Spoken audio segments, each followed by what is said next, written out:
जय माता दी। प्रेम से बोलिए संतोषी माता की जय। आज शुक्रवार के दिन आप सुनिए संतोषी माता की व्रत कथा। एक बुढ़िया थी और उसके 7 बेटे थे। 6 बेटे कमाने वाले थे और एक बेटा निकम्मा था। बुढ़िया माँ 6 पुत्रों की रसोई बनाती, भोजन कराती और पीछे से जो कुछ बचता वह 7वें पुत्र को दे देती।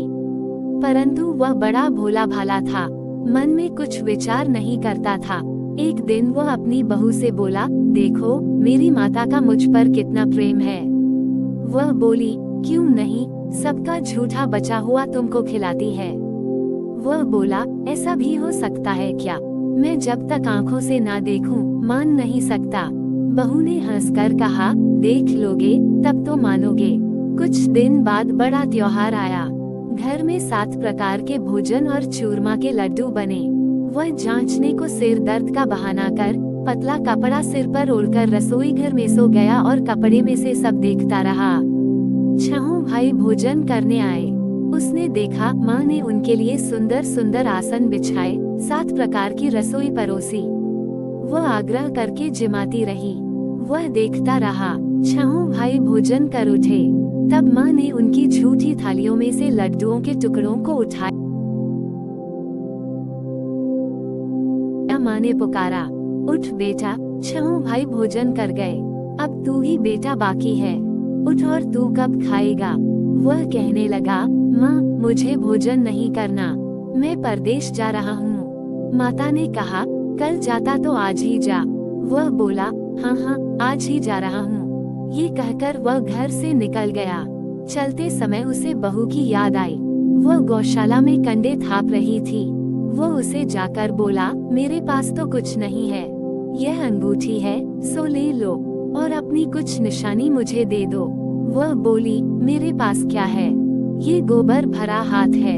ये कहकर उसकी पीठ में गोबर के हाथ की थाप मार दी और वह चल दिया। चलते चलते वह दूर देश में पहुंचा।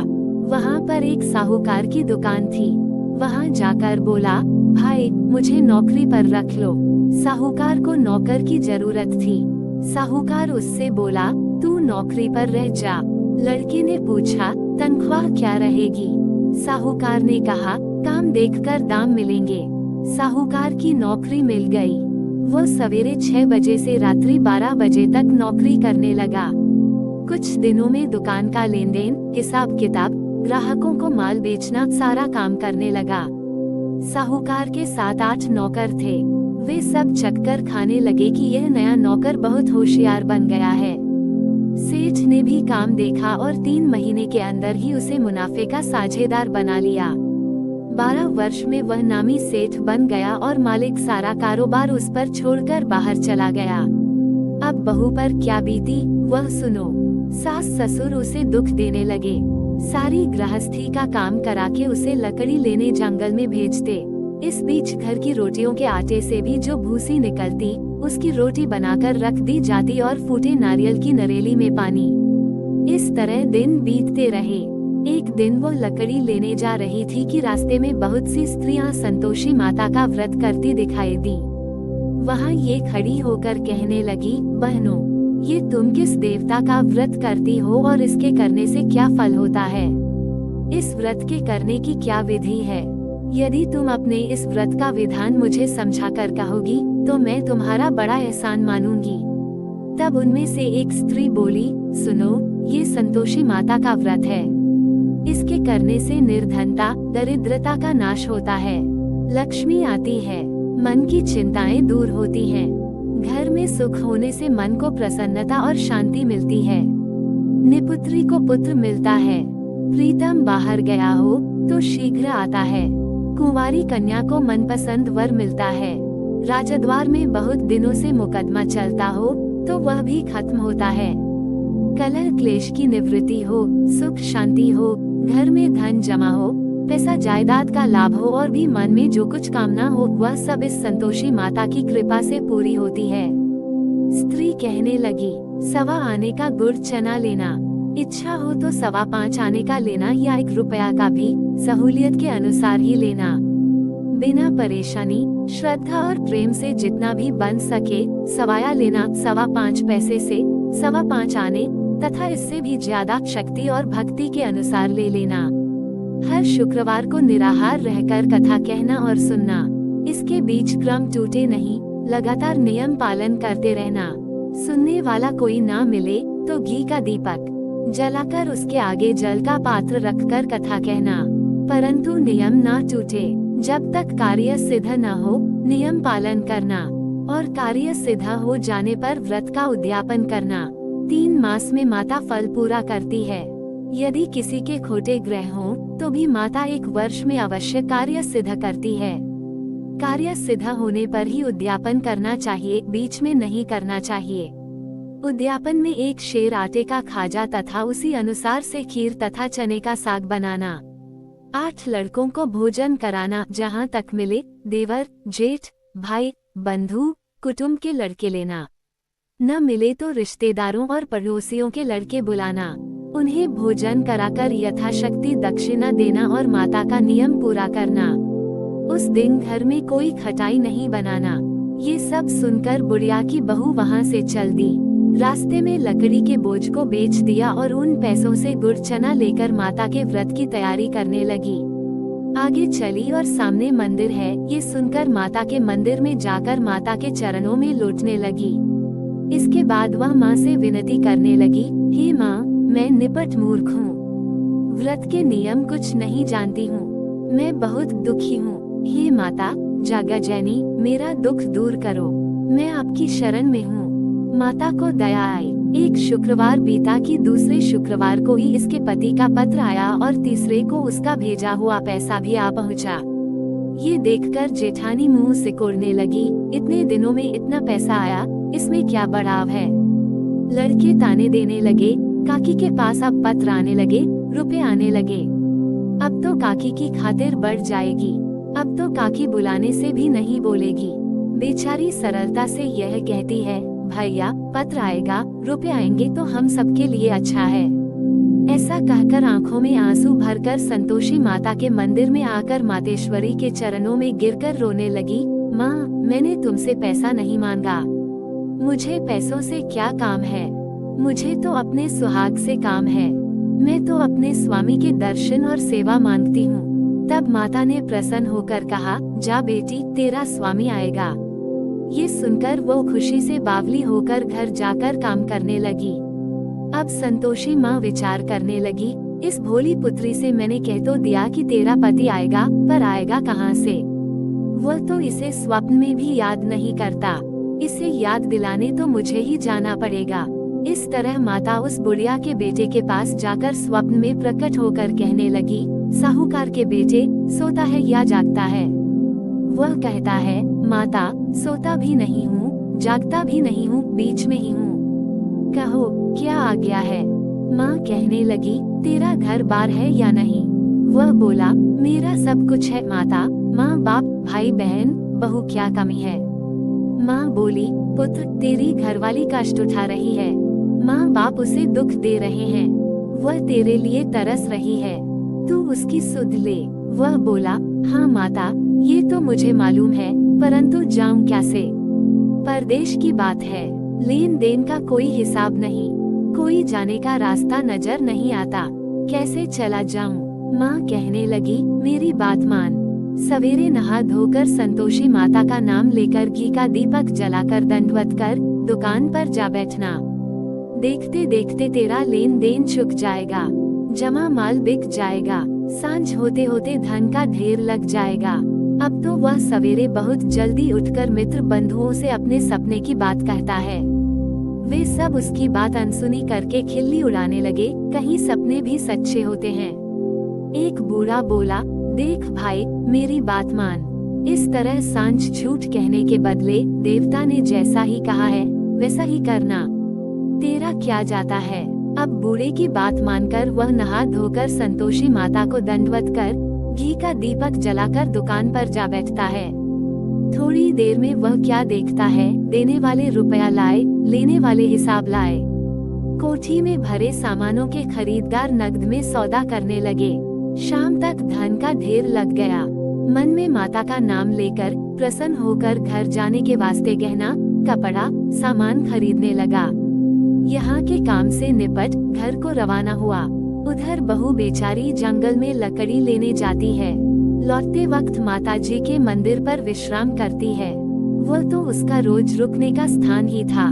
दूर धूल उड़ती देखकर वह माता से पूछती है, हे माता, ये धूल कैसे उड़ रही है? माँ कहती है, हे पुत्री, तेरा पति आ रहा है। अब तू ऐसा कर, लकड़ियों के 3 बोझ बना ले।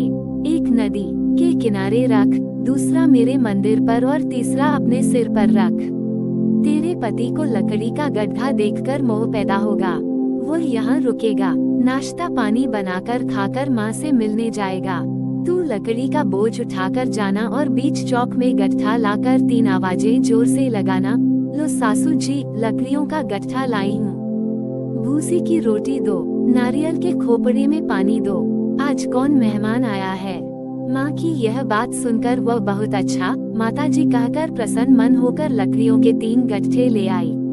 एक नदी के तट पर एक माता के मंदिर पर रखा। इतने में ही वह मुसाफिर आ पहुँचा। सूखी लकड़ी देखकर उसकी इच्छा हुई कि अब यहीं निवास करें और भोजन बनाकर खा पीकर गांव जाएं। इस प्रकार भोजन बनाकर विश्राम लेकर गांव को गया। उसी समय बहू सिर पर लकड़ी का गट्ठा लिए आती है। उसे आंगन में डालकर जोर से 3 आवाज देती है, लो सासू जी, लकड़ी का गट्ठा लो, भूसी की रोटी दो, नारियल के खोपड़े में पानी दो, आज कौन आया है? ये सुनकर उसकी सास अपने दिए हुए कष्टों को भुलाने हेतु कहती है, बहू, ऐसा क्यों कहती हो? तेरा मालिक ही तो आया है। बैठ, मीठा भात खाकर कपड़े गहने पहन। इतने में आवाज सुनकर उसका स्वामी बाहर आता है और अंगूठी देखकर व्याकुल हो जाता है। माँ से पूछता है, माँ, ये कौन है? माँ कहती है, बेटा, ये तेरी बहू है। आज 12 वर्ष हो गए जब से गया है, तब से सारे गांव में जानवर की तरह भटकती फिरती है। कामकाज घर का कुछ करती नहीं, 4 समय आकर खा जाती है। अब तुझे देखकर भूसी की रोटी और नारियल के खोपड़े में पानी मांगती है। वह लज्जित होकर बोला, ठीक है माँ, मैंने इसे भी देखा और तुम्हें भी। अब मुझे दूसरे घर की चाबी दो तो मैं उसमें रहूंगा। माँ बोली, ठीक है बेटा, जैसी तेरी मर्जी। ये कहकर माँ ने चाबी का गुच्छा उसे दे दिया। उसने लेकर दूसरे कमरे को खोलकर सारा सामान जमाया और एक दिन में ही वहाँ राजा के महल जैसा ठाट बाट बन गया। अब क्या था, वह सुख भोगने लगी। इतने में अगला शुक्रवार आया। उसने अपने पति से कहा, मुझे माता का उद्यापन करना है। पति बोला, बहुत अच्छा, कर लो, अपनी खुशी से ये भी कर लो। तुरंत ही वह उद्यापन की तैयारी करने लगी। जेठ के लड़के को भोजन के लिए कहने लगी। उसने मंजूर किया, परंतु पीछे जेठानी अपने बच्चों को सिखाती है, देखो, भोजन के समय सब लोग खटाई मांगना, जिससे इसका उद्यापन पूरा न हो। लड़के खाना खाने आए, खीर पेट भरकर खाई, परंतु बात याद आते ही कहने लगे, हमें कुछ खटाई खाने को दो, खीर खाना हमें भाता नहीं। ये देखकर अरुचि होती है। बहू कहने लगी, खटाई किसी को नहीं दी जाएगी, ये तो संतोषी माता का प्रसाद है।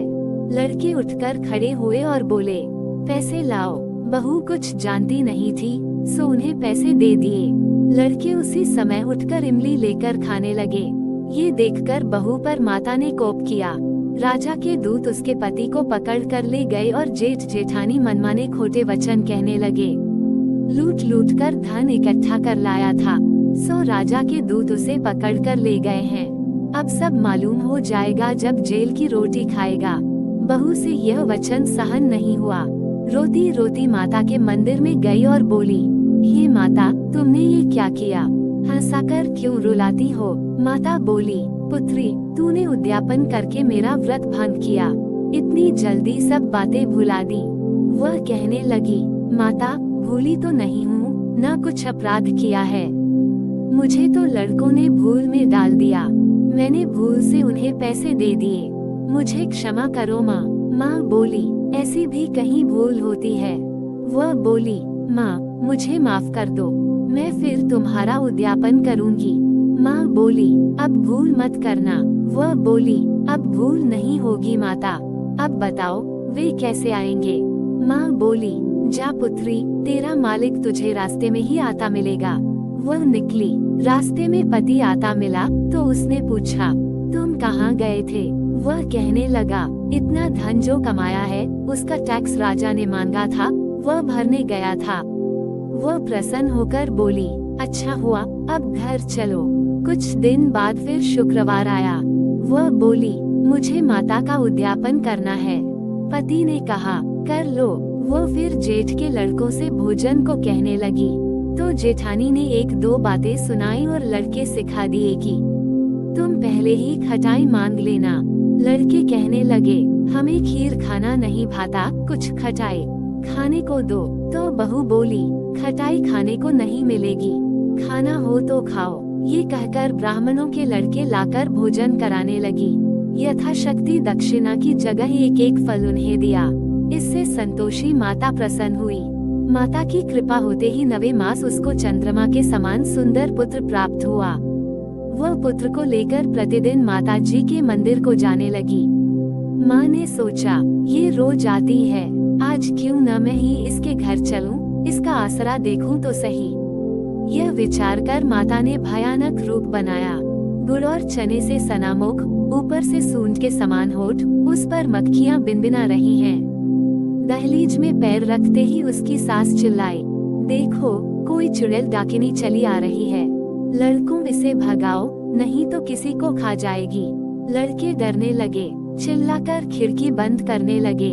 बहू रोशनदान से देख रही थी, प्रसन्नता से पगली होकर चिल्लाने लगी, आज मेरी माता मेरे घर आई है। ये कहकर बच्चे को दूध पिलाने से हट जाती है। इतने में सास का क्रोध फूट पड़ा। इसे देखकर कैसे उतावली हुई, जो बच्चे को पटक दिया। इतने में माँ के प्रताप से जहाँ देखो वहाँ लड़के ही लड़के नजर आने लगे। बहू बोली, माँ जी, मैं जिनका व्रत करती हूँ ये वह संतोषी माता है। इतना कहकर झट से सारे घर के किवाड़ खोल दिए। सबने माता के चरण पकड़ लिए और विनती कर कहने लगे, हे माता, हम मूर्ख हैं, अज्ञानी हैं, तुम्हारे व्रत की विधि हम नहीं जानते हैं। तुम्हारा व्रत भंग करके हमने बहुत बड़ा अपराध किया है। हे माता, बहू को जैसा फल दिया वैसा सबको देना। जो भी यह कथा पढ़ेगा या सुनेगा उसके सभी मनोरथ पूर्ण होंगे। प्रेम से बोलिए संतोषी माता की जय। आपको आज की कथा पसंद आए तो वीडियो को लाइक करके चैनल को जरूर सब्सक्राइब करिएगा और कमेंट में संतोषी माता की जय भी जरूर लिखिएगा। प्रेम से बोलिए संतोषी माता की जय।